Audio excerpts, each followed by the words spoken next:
ডাইনি, আমাকে এখান থেকে যেতে দাও। হ্যাঁ দিতে পারি, আগে এই ড্রামটাতে কি দিয়ে ফুটো করে দেখা, তারপর যেতে দেবো। কিন্তু না পারলে তোকে হাতুড়ির একটা বাড়ি খেতে হবে। যদি দিতে পারিস নিলে একটা হাতুড়ির বাড়ি খা। এবার এখান থেকে ভাগ। কিরে, এবার তুই এসেছিস, নে তাহলে তুই ফুটো করে দেখা।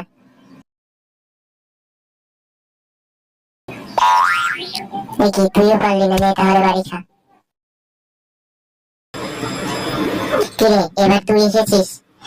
ডাইনি মাসি, আমি কি পারবো এই ড্রামটা ফুটো করতে? তুই আমাকে মাসি বললি, যা, তোর এই ড্রামটা ফুটো করতে হবে না।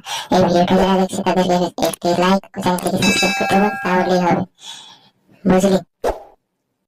বন্ধুরা, প্লিজ তোমরা এই ভিডিওতে একটি লাইক দিয়ে চ্যানেলটিকে সাবস্ক্রাইব করে দাও। লাইক সাবস্ক্রাইব করার জন্য তুই একটা ডান্স দেখে যা।